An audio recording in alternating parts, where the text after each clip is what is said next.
भोक्ष्यामि नियमसारम् केवली श्रुत केवली भणितम् नमो करो अनंत उत्कृष्ट दर्शन ज्ञानमय जिन वीर को कहो नियम सार सुकेवली श्रुत केवली पर कथित को।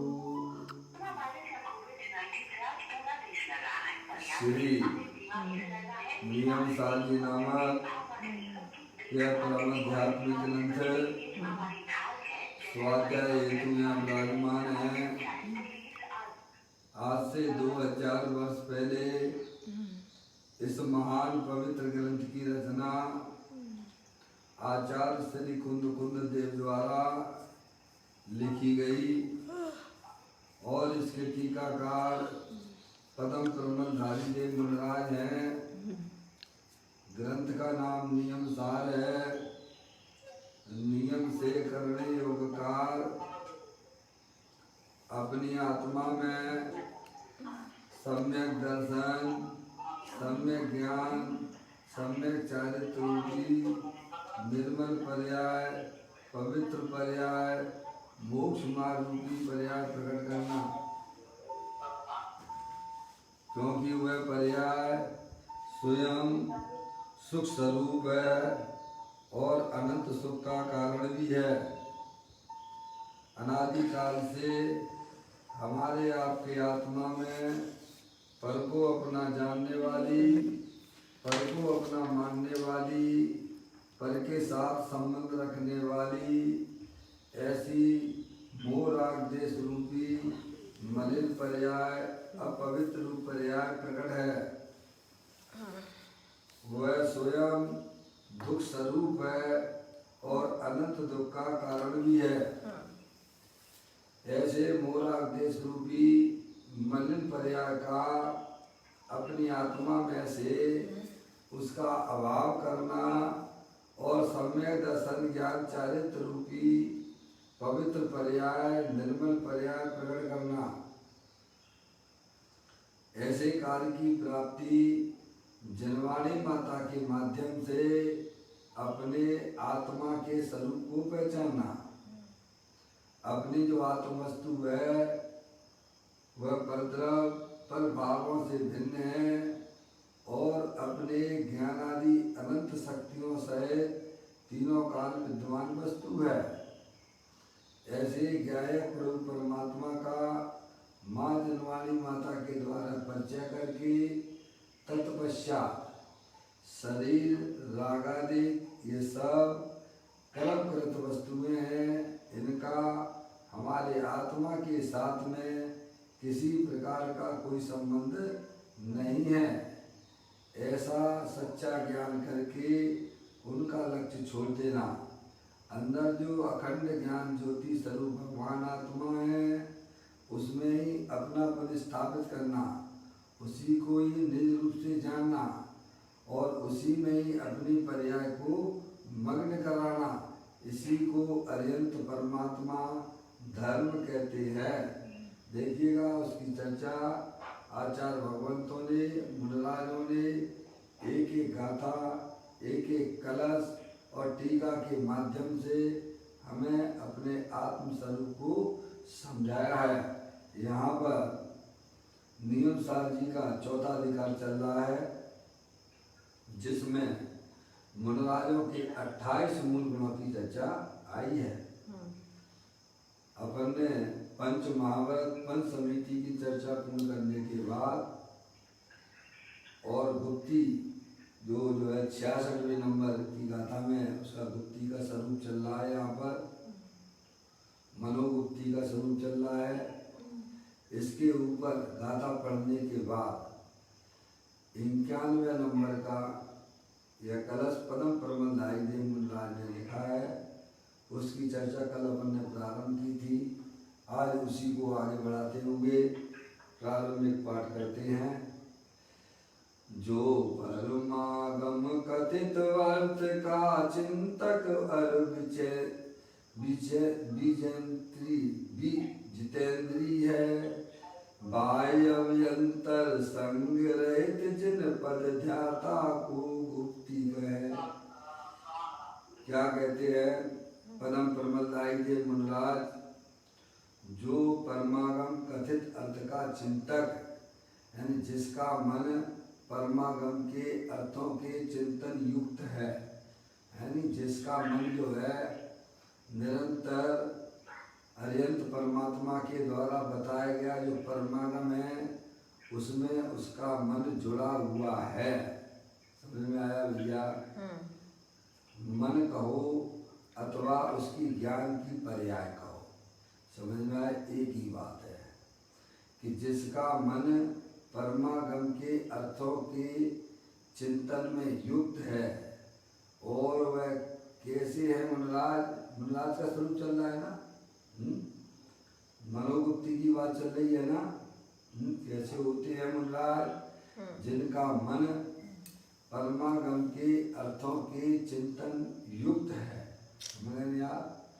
उनका मन जो निरंतर जो अर्यंत भगवान ने जो वस्तु स्वरूप बताया है उसमें ही वास्तव में वह अपना मन और ज्ञान की पर्याय को लगाकर रखते हैं। और वे कैसे है? भी जितेंद्री हैं। कैसे है वे मुनिराज? तो कहते हैं जिसने इंद्रियों को विशेष रूप से जीता है। क्या समझे ना? इंद्रियों को जीते बिना तो कोई जितेंद्री हो ही नहीं सकता है। समझ में आया भैया? जितेंद्री जिन्होंने इंद्रियों को जीता, जिन्होंने अपनी कसायों को जीता, वे सब जितेंद्री होते हैं। सम्यक दृष्टि जी भी जितेंद्री है, जिन है उसने भी इंद्रियों को जीता है और कसाय के ऊपर भी विजय प्राप्त की है। वह सम्यक दृष्टि जीव है। और मुनिराज ने तो विशेष रूप से क्या भी जितेंद्री है। क्या मुनिराज के लेवल की बात अगर की जावे है तो सम्यक दृष्टि जीव से भी ऊपर विशेष हो गए। कहते हैं जो भी जितेंद्री हैं, अर्थात जिसने इंद्रियों को विशेष रूप से जीता है भाई साहब। अपन अपनी पर्याय का लेवल देख ले। अपन जितेंद्री है कि इंद्रियों के गुलाम हैं। जो इंद्रियों के गुलाम होते हैं वे 4 गति 84 लाख योनियों में जन्म मरण करते हुए दुख उठाती रहती है। समझ में आया भैया? हमें भी जितेंद्री होना चाहिए। समझ में आया? हमें अपना मन अपना उपयोग अर्यंत भगवान के बताए हुए मार्ग में लगाना चाहिए, तभी तो बनोगे ना भाई साहब। इंद्रियों को कैसे जीतोगे? अरे आँख फोड़ लेना कोई एक इंद्री का जीतना हो गया क्या है?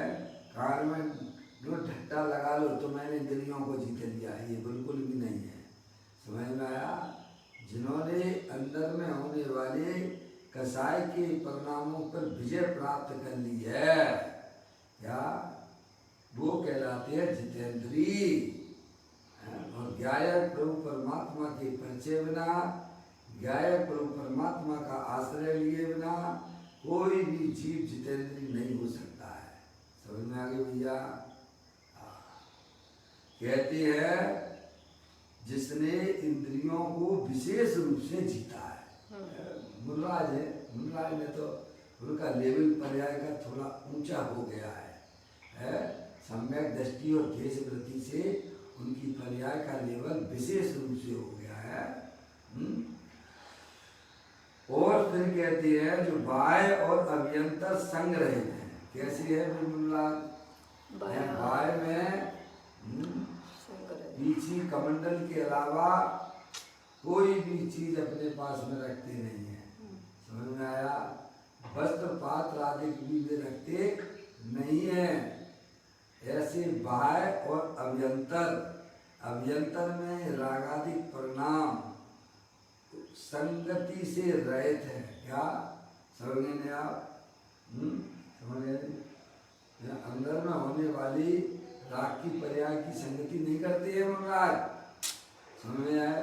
और बाहर में भी पीछे कमंडल से के अलावा कुछ अपने पास में उनको देखने को मिलेगा नहीं, इसीलिए भी संग रहित हो गए हैं। समझ में आया? देखो ये जो है पीछे कमंडल भी संग है नहीं? समझ रहे आप? लेकिन उसके अलावा वो कुछ नहीं रखते हैं। और अंदर में होने वाले रागादिक परिणाम वे भी संग है, समझ में आए? उससे रहित हैं। क्या कहती है? बाह्य अभ्यंतर संग रहित है, ऐसे है महाराज। संगति उन्होंने की है तो एक महापुरुष के साथ में की है, जो त्रिलोकी नाथ है, जो अनंत शक्तियों के भंडार वाला है। ऐसे महापुरुषों के साथ हमें भी अपनी संगति करना चाहिए। संगति का रंग चढ़ता है ना। आप गंदे लोगों की संगति करोगे है तो भाई साहब पर्याय में उसी प्रकार का रंग चढ़ने लग जाता है। और अच्छे पुरुषों की संगति करोगे तो पर्याय में भी उसका रंग बदल जाता है। ऐसी बात है भाई, समझ में आया? इसीलिए हमेशा अपने ऊंचे वालों की संगति करना चाहिए। व्यवहारिक दृष्टि से ज्ञानी पुरुषों की संगति करना चाहिए, जो इस मार्ग पे चल रहे हैं। बाहर में संगति करना है तो उन महापुरुषों की करो जो इस मार्ग पे चल रहे हैं। अंदर में संगति करना है तो अपने ज्ञानी पुरुष महात्मा की संगति करना। तो मुनराज जो है बाह्य अभ्यंतर संग रहित है, अब उन्हें किसी की कोई जरूरत नहीं है, समझ में आया भैया? और वे कैसे है? जो श्री जिनेन चरण के स्मरण से संयुक्त है। समझ में आया भैया? उनका मन उनकी ज्ञान की पर्याय जिनेन देव परमात्मा के चरणों को स्पर्श करती रहती है। देखा? भले ही जंगल में रहते हैं, लेकिन उनका मन भगवान के चरण के ऊपर स्पर्श कर रहा है। जिसने अपने गायक प्रभु परमात्मा देवन में विराजमान जिन स्वरूप घट घट अंतर जिन बसे, घट घट अंतर जैन मद मदरा के पान से मत वाला समझे नहीं। प्रत्येक आत्मा का स्वरूप जिनेन देव परमात्मा है, जिन है, उसको जिसने पर्याय में स्पर्श कर लिया है वह अनंत सिद्ध परमात्मा, अनंत अनंत परमात्मा को स्पर्श करता है। समझ में आया भैया? अनंत काल हो गया, पर्याय ने अपने गायक प्रभु परमात्मा को स्पर्श नहीं किया, इसीलिए बाहर में भी वह अनंत परमात्मा के चरणों को भी स्पर्श नहीं कर पाता है। तो यहाँ कहते हैं श्री जिनेन चरण के स्मरण से संयुक्त हैं। समझ में आया भैया? यानी अपने गायक प्रभु परमात्मा जो कि जिन स्वरूप है उसमें अपनी पर्याय को जोड़े हुए है। उसे सदा मुक्ति होती है। किसको होती है? जिसने अपने गायक प्रभु परमात्मा को अपनी पर्याय में बसा लिया है, वह सदा काल उसको मुक्ति बरतती रहती है। ऐसे हमारे महामुनिराज हुआ करते हैं। देखिएगा ये चर्चा तो मूल में पदम प्रबंधाई देव मुनिराज ने इस कलश के माध्यम से समस्त जगत के जीवों को यहाँ बताई। अब इसी के ऊपर पूज्य गुरुदेव श्री जो अपना व्याख्यान करते हैं उसको अपने यहाँ पर प्रवचन रतन चिंतामणि के माध्यम से या उसका स्वाध्याय कर रहे हैं, उसको भी आप थोड़ा देख लेगा। देखा पेज नंबर 180 पर है। पर निकाल लीजिए जिनके पास पुस्तक है। दूसरा पैराग्राफ है, अंतरंग में जितनी वीतराग भाव की निर्विकल्प दशा प्रकट होती है उतनी ही सच्ची दिखती है। क्या भाई साहब, मैं क्या कह दिया? एक एक शब्द को आप सुनिए, समझिए। कहते हैं अंतरंग में जितनी वीतराग भाव की निर्विकल्प दशा प्रकट होती है, समझ आप? अंदर में अपना गायक प्रभु परमात्मा तीनों काल वीतराग निर्विकल्प रूप से विद्यमान है, उसे आपको कहीं से लाना नहीं है। समझ में आया भैया? ज्ञानियों ने उसे अपना जाना है, उसे अपना माना है और उसमें ही अपनी पर्याय को लगाया है। तो उनकी पर्याय में भी वीतराग निर्विकल्प दशा प्रकट हो गई है। क्या भाई साहब है? कहाँ है? दो दो चार जैसा नहीं लग रहा अपन को? क्या है भाई साहब? अजय भैया, जैन दर्शन कठिन कहाँ है? जैन दर्शन जैसा तो कोई धर्म ही नहीं है जगत में, और वे धर्म है भी नहीं है। समझ में आया भैया? जिसमें अपनी चर्चा ना हो, बताओ आप सभा में बैठे हो, और सभा में आपकी बात ना की जाए तो वह सभा किस काम की है आपके लिए? लाखों करोड़ों लोग बैठे हों तो उसमें आपका नाम ना लिया जावे तो उस सभा का क्या महत्व होता है भाई साहब आपके लिए? समझ में आया भैया? जिस धर्म में हमारे आत्मा की बातें ना हो वह धर्म कैसे हो सकता है? तो कहते हैं अंतरंग में जितनी वीतराग भाव की निर्विकल्प दशा प्रकट होती है, समझ में आप? अंदर में शरीर और रागादि के पार देख लो, अपना चेतन सर्व भगवान आत्मा निर्विकल्प वीतराग स्वरूप विद्यमान है। उसकी दृष्टि, उसकी रमणता वह पर्याय में रंग बदल देती है। क्या कहा भाई साहब?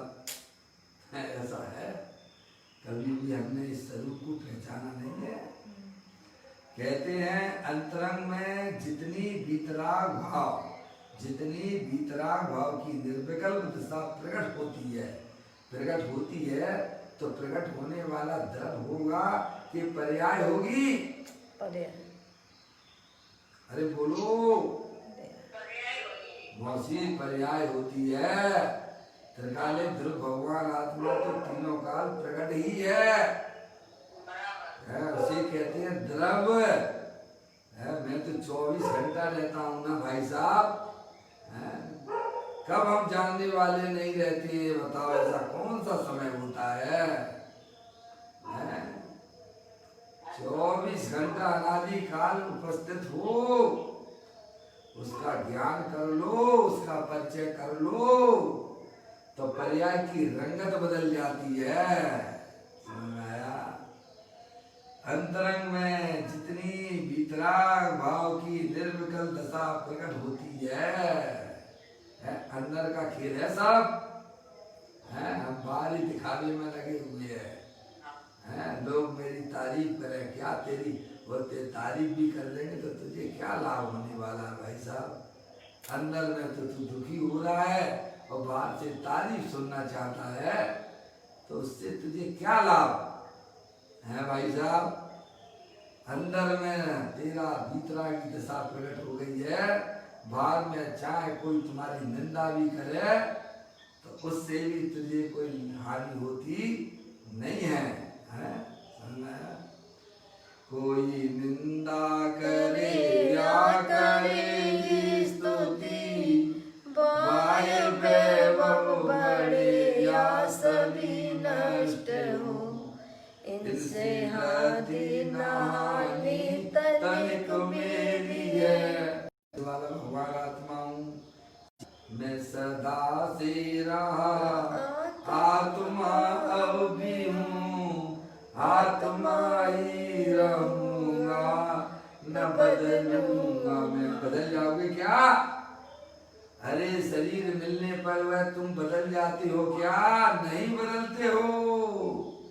अरे पर्याय में कैसा भी परिणमन होता हो, तब भी वह आत्मा आत्मा रूप से ही विद्यमान रहता है। ये है ईमानदारी वाला खेल है ये।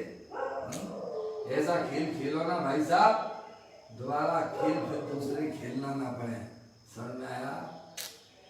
अंतरंग में जितनी वीतराग भाव की निर्विकल्प दशा प्रकट होती है, उतनी ही सच्ची दिखती है। क्या कहा? अंदर में जो शुद्ध परिणति, शुद्ध उपयोग, वह वास्तव में वास्तविक धर्म है। समझा? उतना वह शुभ ज्ञानी जीवों ने वो कमाई की है। क्या कहा भाई साहब? अरे भैया, हमारी कमाई क्या है? भाई परिणाम ही है भाई साहब, बोलो। परिणाम है ये 10-20 करोड़ रुपए कमा लिए, ये आपकी कमाई है क्या? कभी विचार तो करो। हम अपनी कमाई क्या समझते हैं पापा? ये मेरे 4 प्लाट है ना, 2 मकान है ना, है ये संयोग इतने बढ़ा लिए हैं, मेरे द्वारा बढ़ाए गए। मूर्ख संयोग संयोग में है। संयोग कोई हमारे आत्मा के अंदर प्रवेश नहीं करता है। अरे अपनी कमाई अगर कहना है तो अंतरोन्मुखी उपयोग किए बिना, पर्याय में वीतराग दशा प्रकट किए बिना वह किसी की कमाई नहीं हो सकती है। समझ आया? 24 में चौड़ा गली सगड़ी दिखती है, करोड़ों रुपए पड़े होना अजय भैया है, तो उसके रंग ढंग शरीर के सब बदल जाते हैं। अंदर में देखो ना, वो 34 साल वाला एक्टर है भाई साहब, दिखता क्या था, अंदर में था क्या, ये कौन जाने। इसे ज्ञानी पहचानते हैं। क्या कहा भाई साहब? अज्ञानी ठगाया करते हैं और ज्ञानी वास्तविकता को पहचानते हैं। क्या दुनिया माने कि गाड़ी है, बंगले है, बाहर में शोहरत है, ज्ञानी जानता अंदर से मां दुखी है। क्या कहा भाई साहब? ये उसका देखना ठीक है कि गलत है? अरे हर घटना से शिक्षा लेनी चाहिए।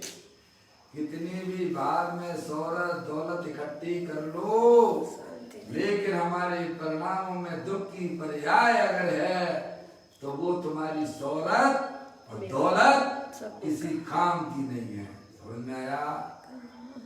अंदर में निराकुलता रूप परिणति प्रकट नहीं की तो कुछ भी नहीं किया। सच्ची कमाई अगर देखनी है तो अपने गायक प्रभु परमात्मा का लक्ष्य करो, और अंदर में वीतराग दशा जो प्रकट हुई है वह हमारी तुम्हारी सच्ची कमाई कहलाएगी। उससे पहले अपने आप को समझा भैया?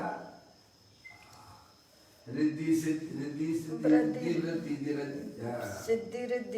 दिखेगा, सिद्धि रिद्धि वृद्धि दिखे घट में प्रकट सदा, अंतर के लक्ष्य समाजाची लक्ष्य पति है, दास भगवंत के उदास रहे जगत सो, ऐसे सुखिया सदैव समय कीती है। कैसे होते हैं समय दृष्टि जी भाई साहब? पापा किसे कहते हैं समय दृष्टि जी? सिद्धि रिद्धि वृद्धि के घट में प्रकट सदा, अंतर के लक्ष्य समाजाची लक्ष्य पति है भैया। जहाँ जिसको अपना गायक प्रभु परमात्मा पर्याय में प्राप्त हुआ, अब उसे दुनिया भर के जो संपत्तियां हैं, काक बीट सम गिनत हैं, सम्यक दृष्टि लोग, चक्रवर्ती की संपदा, इंद्र सली के भोग, काक बीट सम गिनत हैं, सम्यक दृष्टि लोग है भाई साहब। सारी चीजें हमारे पास में उपलब्ध है। हमें कहीं किसी के पास जाने की कोई जरूरत भी नहीं है। ऐसा गायक प्रभु परमात्मा त्रिलोकीनाथ दे देवन में राख के पीछे पड़ा हुआ है। कभी हमारी वहां पर दृष्टि ही नहीं गई है भाई साहब। जैसे है भाई साहब, आप अपने खेत में पानी नहीं डालोगे तो सोना कैसे उगलेगा? है वो तो बंजर हो जाएगा ना प्रभु। अनादि काल से अपना चेतनेश्वर भगवान आत्मा अनंत शक्तियों के भंडार वाला है। उस पर नजर नहीं डालोगे तो वह बंजर जैसा काम करता है, और नजर डालते ही लहराने लगती है। क्या होता है? जैसे आपने सिंचन किया ना, है कैसी खेतों में घास लहराने लग जाती है। क्या भाई है, समझ गए आप? कैसे जो है उनका खेत जो है लहराने लगता है। ऐसे ही भाई साहब, आपने अपने दर्शन ज्ञान चारित्र वीर का उपयोग अपने गायक प्रभु परमात्मा की तरफ कर लिया तो पर्याय में जो है फसल लहराने लगती है भाई साहब। जो कमाई करोगे वही तो काटोगे ना, है क्यों? जैसा बीज डालोगे ना जय भैया, वैसा ही तो काटोगे कि नहीं काटोगे? हैं? पाप के काम करते हो तो पाप ही मिलेगा भाई साहब। समय यहाँ हर चीज का हिसाब किताब बिल्कुल बराबर व्यवस्थित होता है। माता पिता अपने बेटे को भले ही कम ज्यादा दे दे बंटवारे में, समझ में आया, लेकिन प्रकृति अपने न्याय को कभी छोड़ती नहीं है। समझ में आया भैया? यहाँ तो एक एक परिणामों का फल उस जीव को मिलता ही मिलता है। हम ना मिले तो धरती आसमान एक हो जाएंगे। समझ में आया भैया? देखिएगा, यहाँ कहते हैं अंतरंग में जितनी भीतराग भाव की निर्विकल्प दिशा प्रकट होती है उतनी सच्ची दिखती है। वही वास्तविक है नहीं भैया, और वही मोक्ष का कारण है। अंदर में जो तीन चौकड़ी कसाई की अभाव पूर्वक जो मनराज ने अपनी वास्तविक कमाई की है, समझ में आया? कैसे की है? अपनी आत्मा को पहचान कर, अपनी आत्मा को अपना जानकर उस आत्मा की साधना और आराधना के द्वारा उन्होंने अपनी पर्याय में तीन चौकड़ी कसाई के अभाव पूर्वक भीतराग आनंद दशा प्रकट की है। समझ में आया भैया? और वह मुक्ति का कारण है। और जितना राग किंचित मात्र रह गया है वह मुक्ति का कारण नहीं है, वो तो संसार का कारण है। किसका है? समझ में आया भैया? मौसी संतुलन कसाय अभी मनराज की पर्याय में शेष है, पर वह तो संसार का कारण है।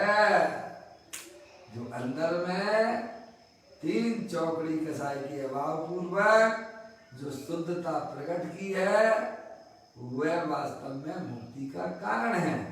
ये बताया। देखिए, अंतरंग में जितनी भीतराग भाव की निर्विकल्प दिशा प्रकट होती है उतनी सच्ची दिखती है, और वही मोक्ष का कारण है। जबकि उस भूमिका में अशुभ भाव का त्याग है। मुंडराज है? उनकी पर्याय में अशुभ भाव तो होता ही नहीं है। क्या भाई साहब? न्यूज़पेपर पढ़ने का परिणाम कौन सा है? शुभ होगा कि अशुभ होगा? अशुभ। अरे बोलो ना। शुभ ही होगा। कौन कह रहा? वाह रे वाह भगवान है। कौन बोल रहा? क्यों अजय भैया? है टीवी देखना, समाचार देखना शुभ है कि अशुभ है? अगर वह शुभ होता तो मुनराज भी देखते हैं। समझ में आया? क्या न्यूज़पेपर पढ़ना अशुभ है? समझ में आया? आपको पता नहीं पड़ता है। अरे भाई साहब, भले ही भगवान के सामने भक्ति कर रहे हो, वो बढ़िया मन लगा के करते हो, लेकिन अपने आप को मनुष्य मान के करते हो तो वहां भी तुम पाप कमा रहे हो। क्या कहा भाई साहब? नहीं आई समझ में? शरीर में एकत्व बुद्धि चल रही है तो वहां भी पाप का परिणाम है। समझ में आया? भले ही प्रभु की खूब मन लगा के भक्ति करते हो, हमको पता नहीं पड़ता है। इसीलिए न्यूज पेपर पढ़ने का परिणाम भूख का अनुसार होता है, हम उसका निषेध नहीं करते हैं, पर जैसी वस्तु स्वरूप है वैसा तो हमें समझना पड़ेगा कि नहीं पड़ेगा? हैं? भूम का अनुसार सम्यक दृष्टि जीव हो, देशव्रती हो, उसको भी वह परिणाम आता है, पर मुनराज को आएगा क्या? है? अरे बोलो, मुनराज को नहीं होता है ना? सम्यक दृष्टि जीव को होता है, देशव्रती जीवों को भी हो सकता है। समझ आया? मुनराज है, नीलांजना का नृत्य देखेंगे? अरे बोलो, है? और कोई मुनि हो भाई साहब, है बढ़िया, हैप्पी न्यू ईयर क्या बोलते हैं आप उसे? हैप्पी न्यू ईयर मना रहे हैं, है भैया, 31st नाइट, है? बोलो होगा क्या? अरे बिल्कुल नहीं होगा भाई साहब। दूसरों की पंचायतें निपटाना ये मुनराज का काम नहीं है, ये सब परलक्षी भाव है, एकांत पाप रूप परिणाम है। मुनराज का लेवल बहुत ऊंचा हो चुका है, उन्हें अब इन बातों में कोई रस भी नहीं है। समझ गए नहीं आप? ये सब पाप रूपी कार्य है। मुनराज को मंदिर बनवाने का भी परिणाम नहीं होता है। मुनराज को है भाई साहब, है कोई जो है धार्मिक स्थल है बनवाने का विकल्प भी नहीं होता है, क्योंकि ये सब कैसे है? पुण्य रूप है कि पाप रूप है? पाप रूप है सब। देखो, मुनराज अगर जो है मंदिर बनवाने का आदेश उपदेश देते हैं तो वह पाप का परिणाम है, और श्रावक अगर वह कार्य करता है तो वह पुण्य का कार्य है। क्या कह दिया भाई साहब? अजय भैया, मुनराज अगर ये जो है जिन्हें देव परमात्मा का मंदिर बनवाने का आदेश देते हैं तो वह उनके लिए पाप का परिणाम है, और गृहस्थ अगर उसमें कार्य करता है तो वह उसका पुण्य का काम है। भूमिका के अनुसार सारी व्यवस्थाएं बदल जाती हैं। पहले वह मुनराज गृहस्थ अवस्था में माता पिता के पैर छूता था, अब वह मुनि हो गया है तो अभी छुएगा क्या? है भाई साहब, क्या हो गया? नहीं छुएगा। अरे बोलो, अब पैर कौन किसके छुएगा? भले ही 12 साल का बालक है, घर में रहता था, पहले माता पिता के पैर छूता था, अब वह मुनि हो गया है तो अब भी क्या हुआ? माता पिता के पैर छुएगा क्या? उसके माता पिता जो है ना वे उसके पैर छुएंगे। समझ में आया भैया? मुनि का लेवल जब हो जाने पर बहुत सारी चीजें लौकिक दृष्टि से पूरी बदल जाती है। सही। समझ में आया? इसीलिए मुनराज को वह न्यूज पेपर पढ़ने का कोई भी परिणाम होता नहीं है। समझ गए? क्योंकि वह पाप का परिणाम है। देखिएगा, कहते हैं भाई साहब, कहते हैं यहाँ पर, जबकि उस भूमिका में, मुनराज की भूमिका में है भाई, अशुभ भाव का त्याग है। क्या है? अशुभ भाव का त्याग है, और शुभ भाव का विकल्प होता है। अपनी मर्यादा में रहकर उनकी पर्याय में विकल्प चलती है, राग के परिणाम चलते हैं, मर्यादा के बाहर में बिल्कुल भी नहीं जाते हैं। 28 मूल गुण का परिणाम वह स्वभाव है, वह मनोराज की मर्यादा है, समझ में आया? उसके बाद उनके विकल्प होते ही नहीं है, उसे व्यवहार बुद्धि कहा जाता है। जो शुभ राग है उसे व्यवहार बुद्धि कहते हैं, और निश्चय बुद्धि में शुभ और अशुभ, देखिएगा व्यवहार बुद्धि में अशुभ भाव का त्याग होता है, बराबर। मनोराज हैं, उनकी पर्याय में अपने गायक और परमात्मा की पकड़ है, समझ में आया? लेकिन अभी उनकी पर्याय में अशुभ भाव का त्याग है, इसीलिए वे व्यवहार से व्यवहार बुद्धि कही गई है, अशुभ का त्याग होने से, ठीक है। और जिनकी पर्याय में शुभ अशुभ भाव का त्याग है वह निश्चय बुद्धि कहते हैं। क्या कहा? व्यवहार बुद्धि और निश्चय बुद्धि का स्वरूप अब शायद आप समझ गए होंगे।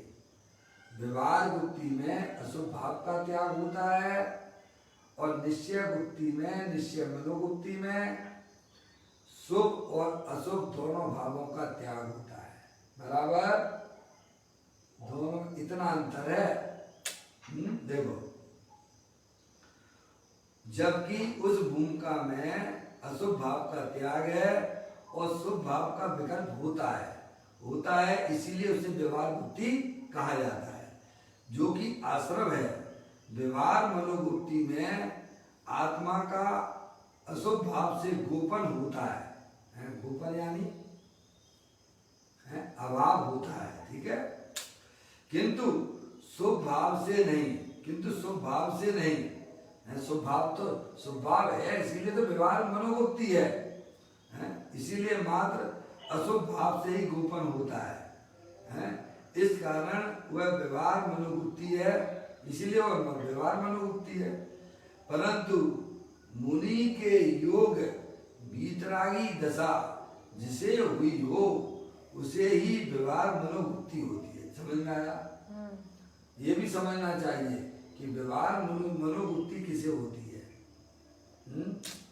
जिसने अपनी पर्याय में 3 चौकड़ी खसाई के अभाव पूर्वक शुद्धता प्रकट कर ली है, उसे ही वास्तव में व्यवहार मनोबुद्धि होती है।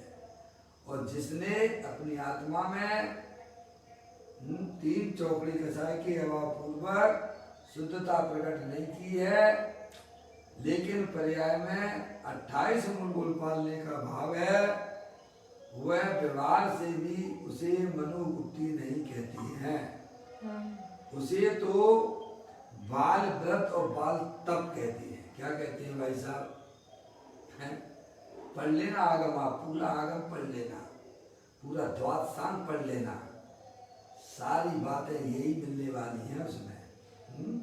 देखिएगा, कहते हैं परंतु मुनि के योग, देखिए मुनि के योग वीतराग दशा जिसे हुई हो उसे ही व्यवहार मनोबुद्धि होती है। व्यवहार मनोबुद्धि किसे होती है? जिसने मुनि के योग 3 चौकड़ी कसाय के अभाव पूर्वक जो वीतराग दशा प्रकट की है, लेकिन अभी उसकी पर्याय में केवल ज्ञान की प्राप्ति नहीं हुई है, लेकिन शुभ राग विद्यमान है, उसे ही वास्तव में व्यवहार से मनोबुद्धि कहते हैं। मौसी ऐसा है, 2 2 4 जैसा है धर्म, है ऐसा। हमारी समझ में नहीं आए ऐसा धर्म होता ही नहीं है, समझ में आया भैया? अरे आत्मा नहीं समझेगा तो क्या जल समझेगा क्या? है? हमारी समझ में नहीं आता है, हमारी समझ, तुम समझना चाहते हो पहले बताओ, हैं? समझना चाहते नहीं हो और वैसे ही चिल्लाने लग जाते हो भाई। कहते हैं, देखिए इतनी बात हुई, मुनि के योग वीतरागी दशा जिसे हुई हो उसे ही व्यवहार मनोबुद्धि होती है। इसके अतिरिक्त देखिएगा, इसके अतिरिक्त जिसे अंतरंग में चैतन्य का आश्रय बिल्कुल नहीं है, आगे बात समझ में है? बिल्कुल भी नहीं है। चैतन्य का आश्रय जिसे बिल्कुल भी नहीं है और के अकेली व्यवहार मनोबुद्धि का स्वभाव है, वह अशुभ भाव का त्याग है, उसे तो व्यवहार से भी मनोवृत्ति नहीं खा जाता है। समझ में आया? देखो दो तरह के मूलराज हो गए आप यहाँ पर। अब एक मूलराज ऐसा है जिसकी पर्याय में पकड़ अपने ज्ञायक प्रभु परमात्मा की है और 28 मूल गुण रूपी स्वभाव है। समझ में आया? वो वास्तविक मूलराज है। और एक मूलराज तो है 28 मूल गुण का पालन भी हुआ आगम के अनुसार करता है, लेकिन अंदर में पर्याय की पकड़ अपने ज्ञायक प्रभु परमात्मा की नहीं होने पर उसका वह स्वभाव व्यवहार मनोवृत्ति के अंदर नहीं आता है। ये यहाँ लिखा देखो, पढ़ लीजिए है। देखो पढ़ रहा हूं, दोबारा पढ़ रहा हूं। कहते हैं इसके अतिरिक्त जिसे अंतरंग में चैतन्य का आश्रय बिल्कुल नहीं है। समझ में आया नहीं? आश्रय लेने वाली कौन है भाई साहब? वर्तमान ज्ञान की पर्याय। आश्रय कौन लेता है? वर्तमान ज्ञान की पर्याय। पर्याय लेती है, पर्याय पकड़ करती है। अभी हमारी पकड़ किसकी है? अभी हमारी पकड़ जो है शरीर की है। शरीर से संबंधित जितने भी चेतन अचेतन पदार्थ की है। अजय भैया बढ़िया सी 4 व्हीलर अगर लेके आ जाए है भाई साहब, अगर कोई उस पर थोड़ा टिक के भी खड़ा हो जाए तो आपको बड़ा आनंद लगता होगा, हैं? क्यों भाई साहब? कसाई के अनुरूप कार्य कर रहा है तो कहाँ से आनंद है? क्या कहा? सब में है भैया, उसको थोड़ा है थोड़ा छेड़खानी करो तो उसको कितनी तकलीफ होती है, क्योंकि उस पर्याय की पकड़ उस कार के अंदर है। क्या कहा? वो करे वो जो है वो उस जो गाड़ी को वह ऐसा नहीं मानता है कि भाई साहब वह परद्रव्य है। कैसा मानता है? यही हमारी आत्मा है। क्या मानता है भैया? आपको मालूम नहीं पड़ता है। जिन चीजों में हमारी पकड़ बनी हुई है बाहर की पदार्थों की, वह उसे पर पदार्थ नहीं मानता है, वह तो अपनी आत्मा मानता है। क्या मानता है भाई साहब? नहीं आई समझ में है? घर में है भाई साहब, आपका बेटा है बेटी है, उसका मरण हो जाता है ना, तो वह बेटा बेटी जानता होगा। एक माँ का बेटा मर गया तो वो कहती है अरे भगवान तुम मुझे ही उठा लेते हैं, समझे? धरती खिसक जाती है। अरे देखो उस एक्टर का देखिएगा, उसके पिता के ऊपर क्या बीतती होगी, है भाई साहब? परद्रव्य जानता होगा। क्यों? अरे वो उसकी जान था। क्या था? अरे क्या था? है? जान अपनी आत्मा मानता है वो। परद्रव्यों से प्रेम करने वाला जीव उसे आत्मा रूप से स्वीकार करता है। ऐसी कोई बात है? कितने पदार्थों में वो अपने आत्मा रूप से स्वीकार करता है। अज्ञानी जीव, यहाँ हमें ज्ञानी लोग समझाते हैं इसके अतिरिक्त जिसे अंतरंग में चैतन्य का आश्रय बिल्कुल नहीं है और अकेली व्यवहार मनोवृत्ति का स्वभाव है, अर्थात अशुभ भाव का त्याग है। समझ आओ? अंदर में चैतन्य की पकड़ नहीं है, 28 गुण का परिणाम है, स्वभाव है, लेकिन उसमें भी अशुभाव नहीं है। समझ में आया भैया? उसे तो व्यवहार से भी मनोवृत्ति नहीं कही जाती है। क्या कह रहे? इतनी मेहनत करी माने है, क्यों है भैया? 28 मूल गुण का मनराज पालन करते हैं, लेकिन उन्होंने अपनी आत्मा की दृष्टि नहीं की, तो उन्होंने बहुत मेहनत की कि नहीं की? है क्या? बिल्कुल भी नहीं की है, हैं? समझ में? बिल्कुल भी नहीं की है, हैं भाई साहब? पूरी की डकार आएगी क्या? हैं? खाते हो प्याज, ये संभव है क्या? हैं? शरीर की क्रिया से धर्म मानते हो? तो क्या धर्म हो जाएगा? अरे धर्म तो आत्मा की पर्याय में होने वाली निर्विकल्प दिशा है ना प्रभु। समझ में आया भैया? लेकिन उस पर्याय में शुभ भाव है, अशुभ भाव तो बिल्कुल भी नहीं है। आगम के अनुसार उसने अपनी प्रवृत्ति की है। तो अभी ज्ञानी हमें समझाते हैं कि वह व्यवहार मनोवृत्ति नाम को प्राप्त नहीं कर पाता है। समझ में आया भैया? उसे तो जिनवर देव बाल तप और बाल व्रत कह के उसको अलग हटा दिया है, उसे मोक्ष मार्ग से दूर कर दिया है। क्या कहा भाई साहब? हैं? ऐसी बात है। कहते हैं वह व्यवहार मनोवृत्ति का स्वभाव है, अर्थात अशुभ भाव का त्याग है। उसे तो व्यवहार से भी मनोवृत्ति नहीं कहा जाता है। व्यवहार से मनोवृत्ति किसे कहते हैं भाई साहब?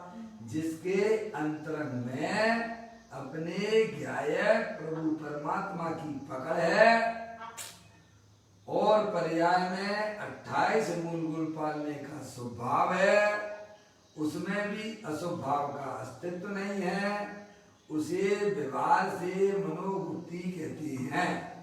बराबर भाई, अद्भुत बात है। यह तो वीतराग का मार्ग है। आहा, आत्मा स्वयं वीतराग भाव स्वरूप भी है। क्या आत्मा का स्वभाव कैसा है? वीतराग। अरे मिश्री का स्वभाव कैसा है? नमक का स्वभाव कैसा है? तो आत्मा भी वस्तु है कि नहीं है तो उसका स्वभाव कैसा होगा? आनंद स्वरूप, आनंद स्वरूप, आनंद स्वरूप है भाई साहब। मिश्री मीठी है और आप खाओगे तो उसका स्वाद कैसा आएगा? मीठा ही आएगा, मीठा आएगा ना। और आत्मा का सेवन करे और पर्याय में आनंद ना आए, यह क्या संभव है क्या? नहीं। हम कहते जरूर है भाई साहब, अगर आत्मा आनंद स्वरूप है तो पर्याय में आ गया क्या? अरे जब तक तुम सेवन नहीं करोगे तब तक मीठे का भी स्वाद नहीं, आत्मा का स्वाद तुम्हारी पर्याय में अतीन्द्रिय आनंद कैसे आ जाएगा? सेवन ही नहीं कर रहा है। क्या भाई साहब? सेवन करो, सबके पल्ले लाल लाल बिना कोई नहीं, और गांठ खोल देखी नहीं ताते भयो कंगाल। है अपनी आत्मा को पहचानो, अपनी आत्मा को अपना जानो, और आत्मा का लक्ष्य करोगे तो पर्याय की रंगत बदल जाती है, दुख की पर्याय दूर भाग जाती है भाई। अपना भगवान आत्मा, आत्मा स्वयं वीतराग स्वरूप भी है, जिसमें राग रूपी दुख की पर्याय का भी जिसमें लवलेश मात्र नहीं है। समझ आया भैया? अर्थात वीतराग स्वरूप आत्मा ही है। अतः वीतराग के मार्ग द्वारा अंतर में आत्मा ने जाना, यह कोई अलौकिक दशा है। कैसी है? जिसका कभी हमने टेस्ट नहीं लिया है। अनादिकाल से हमारी पर्याय ने मोहानुभूति, रागानुभूति, द्वेषानुभूति के उसमें चक्कर में पड़ी हुई है। उसको वहां से फ्री करो। है भाई साहब, वीतराग अनुभूतियों है, नई नई अनुभूतियां होती है मोक्ष मार्ग में। है भैया, आपको भी नया नया भोजन करने की इच्छा होती है ना, डेली डेली। मौसी रोजीना का कोई भोजन बनाओ तो अच्छा लगता है क्या? नया नया भोजन करने की इच्छा होती है कि नहीं होती है? ऐसे ही ज्ञानियों को भी नया नया अतीन्द्रिय आनंद लेने की इच्छा अंदर में चलती रहती है, निर्विकल्प रूप से चलती है। समझ में आया भैया? बासा नहीं खाते हैं ज्ञानी।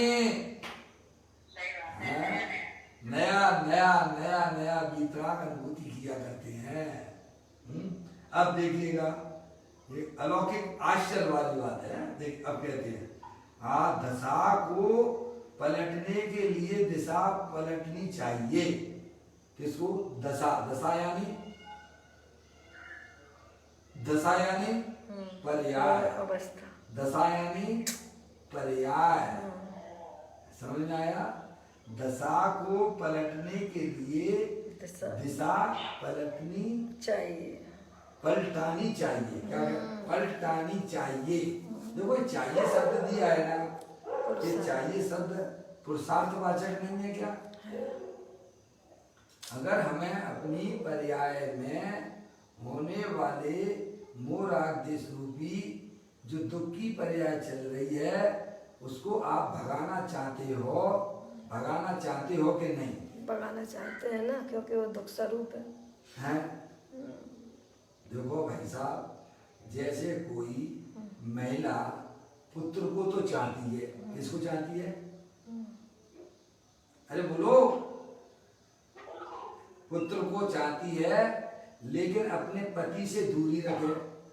क्या करे?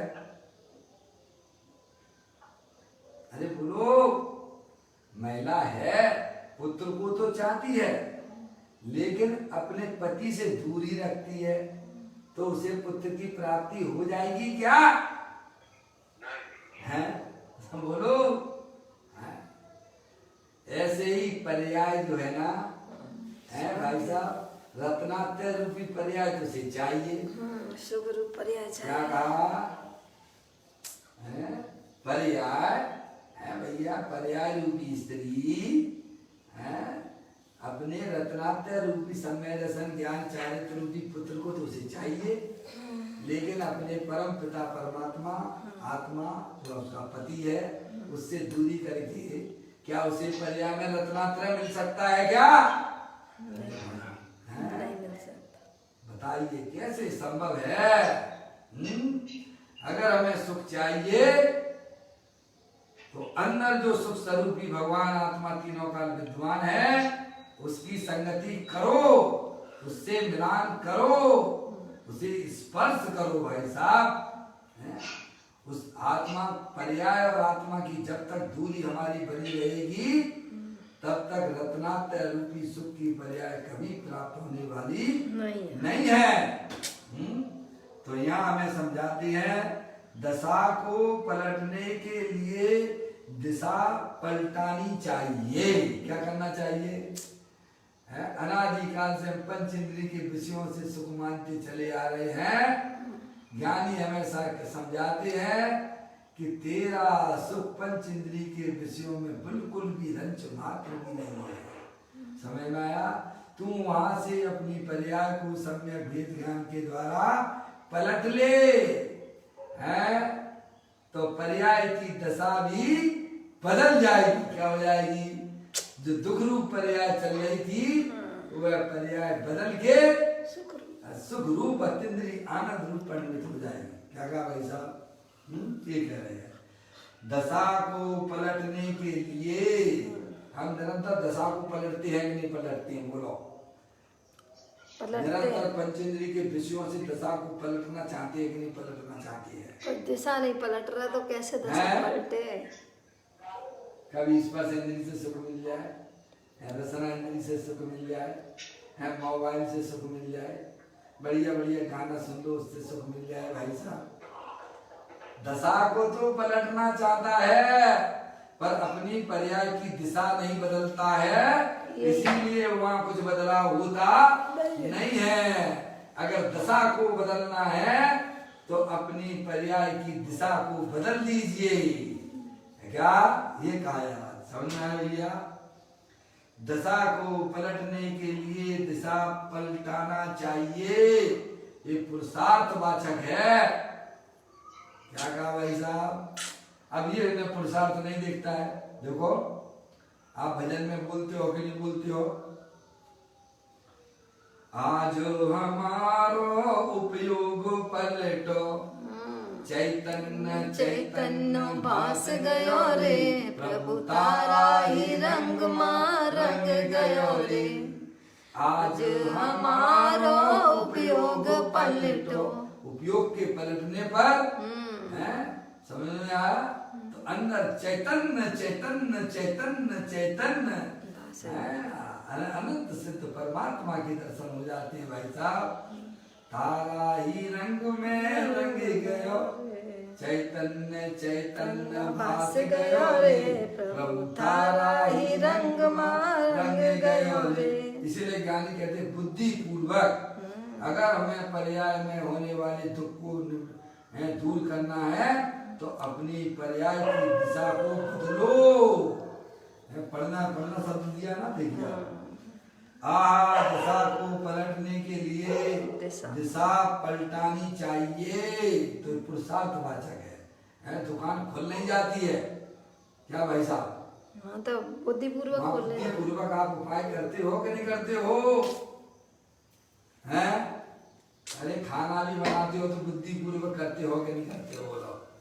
फिर यहाँ धर्म के नाम पे हो जाएगा हो जाएगा हो जाएगा।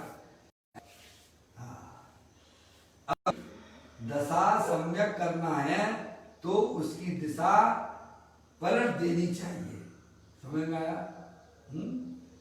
तात्पर्य है कि पर्याय राग और निमित्त की एक पने की बुद्धि को पलटकर, हमारी पर्याय जो ज्ञान की पर्याय है ना, वह कहाँ लगी हुई है? पर्याय में अपनापन स्थापित किए हुए है। रागादिक परिणामों को अच्छा मानकर बाहर में परिवर्तन कर रही है और निमित्तों के ऊपर चेटी हुई है, भगवान भरोसे पड़ी हुई है, हे भगवान हमारा कल्याण कर देना। क्या भाई साहब है? तो कहते हैं यदि सम्यक करना है पर्याय, सम्यक दिशा प्रकट करनी है तो उसकी दिशा पलट देनी चाहिए। तात्पर्य यह है कि पर्याय राग और निमित्त की एक पने की बुद्धि को पलटकर, क्या कहा? एकत्वपना जो हमारा अभी कहाँ चल रहा है, हमारा एकत्वपना या तो निमित्तों में चल रहा है या फिर जो है राग की रुचि लेकर बाहर परिवर्तन कर रहा है या फिर पर्याय के पलटने में ही अपनी जिंदगी समझ रहा है। तो ज्ञानी कहते हैं वहां से अपने ज्ञान की पर्याय को वहां से उठा लो और अंदर जो स्थायी तत्व चेतनेश्वर भगवान आत्मा है उसके ऊपर लगा दोगे तो भाई साहब पर्याय की दशा बदल जाएगी। है ये तो करना पड़ेगा।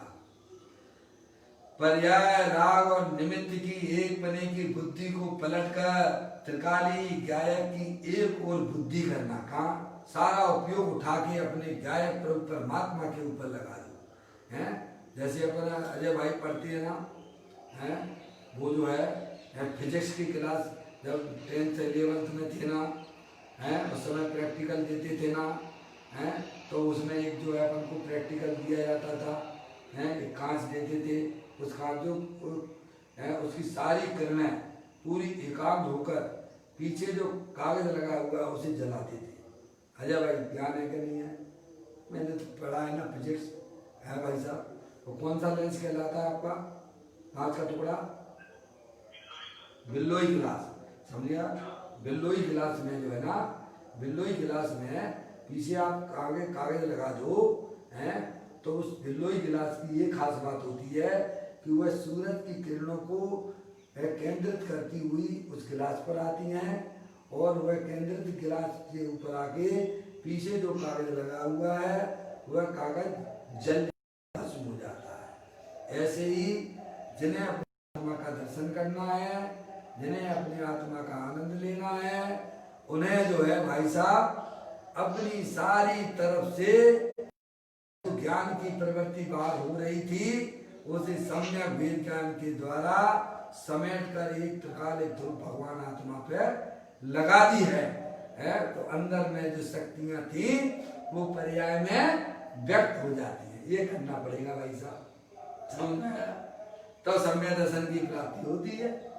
ये कह रहे हैं वो, देखो दोबारा पढ़ता हूं। कहते हैं पर्याय राग और निमित्त की एक पने की बुद्धि को पलटकर त्रिकाली गायक की ओर बुद्धि करना, बुद्धि यानी अपना ज्ञान लगाना है भाई साहब। और वह दशा पलटाने के लिए दिशा पलटाना है।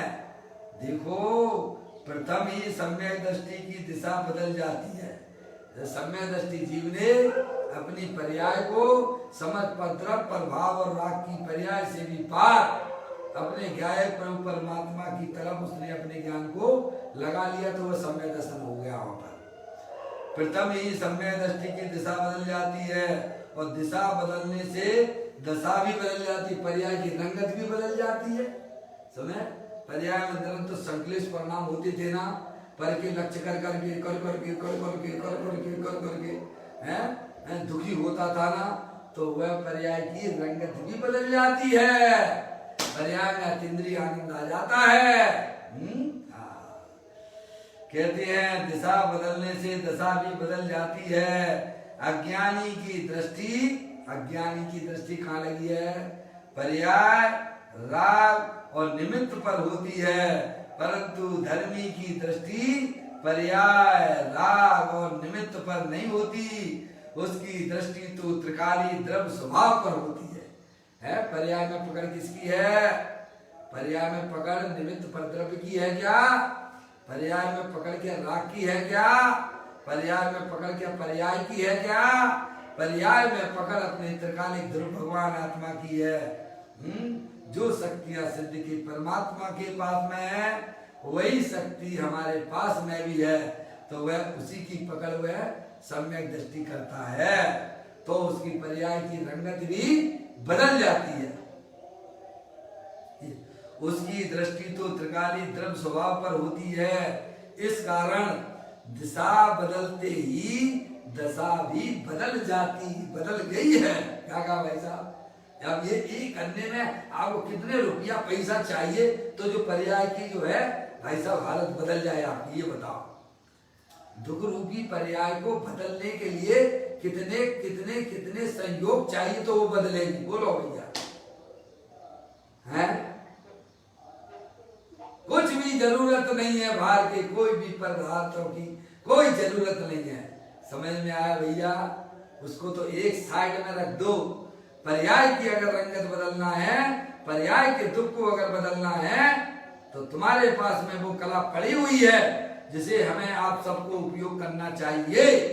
क्या? अपने गायक प्रभु परमात्मा की तरफ ले जाने का हमारा प्रयत्न होना चाहिए, है? तो पर्याय की रंगत दशा बदल जाती है। जो दुख रूप पर्याय थी, भाई साहब मैं कहता हूँ आपके घर में खूब अंधेरा है, अंधेरा अंधेरा है, अरे तो अंधेरा भगाने के लिए क्या करना? भले ही आपके घर में पूरा लाइट का कनेक्शन हो, लेकिन अगर वायर को आपने जो है वो बाहर हाई टेंशन लाइट से नहीं जोड़ा तो वो पूरे घर में अंधेरा रहेगा। उसे अगर जो है उजाला चाहिए तो उस वायर को हाई टेंशन इलेक्ट्रिक का जो गया हुआ है उस पे आप जुड़ान कर दीजिए, फिर वह आपकी मकान के अंदर अंधेरा रह सकता नहीं है। ज्ञानी यही उपाय करता है। पर्याय में होने वाले दुखों को मेटने के लिए वह संयोगी भाव और पर्याय के ऊपर से उसने दृष्टि हटा ली है। एकमात्र अपने गायक प्रभु परमात्मा जो देवल में विराजमान है उसके ऊपर उसने लगा ली है, तो पर्याय की दशा भी है, उसकी रंगत बदल जाती है। यह कहते हैं भाई साहब, देखो इस कारण दिशा बदलते ही दशा भी बदल गई है और सम्यक दर्शन ज्ञान चालित उत्पन्न हो गए हैं। उसमें जो दुख की पर्याय थी वो गायक प्रभु परमात्मा की तरफ दृष्टि देने पर, उसे अपना जानने पर, उसमें मग्न रहने पर पर्याय में सम्यक दर्शन ज्ञान चालित उत्पन्न हुए। देखो ऐसी बात है। इस प्रकार से यह चर्चा समय के हिसाब से आज अपन यहीं पर आ पाए हैं। कल पुनः अपन इसको आगे बढ़ाएंगे। अभी अपना समय हो गया।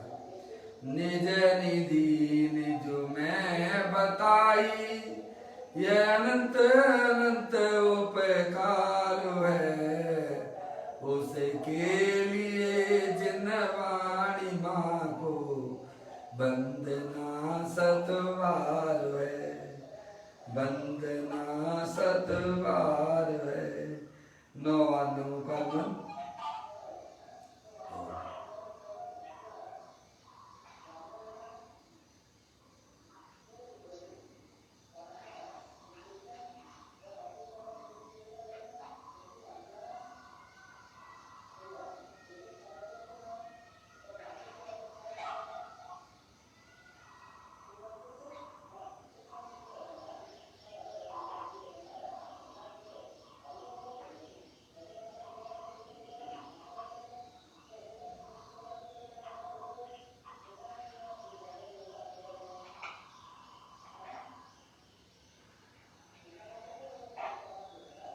कुलोद्वास्तांग दिलवाणी माता की जय।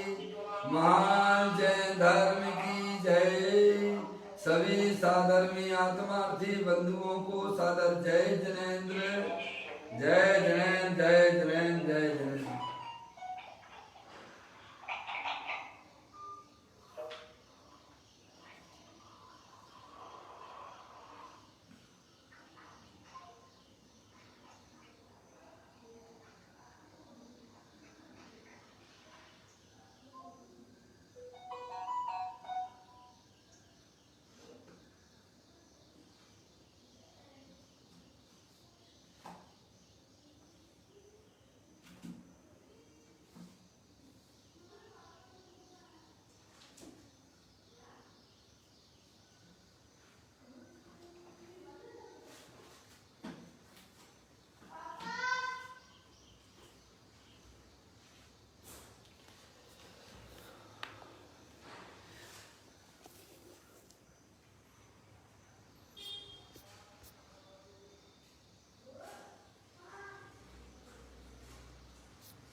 बेटे इधर आना।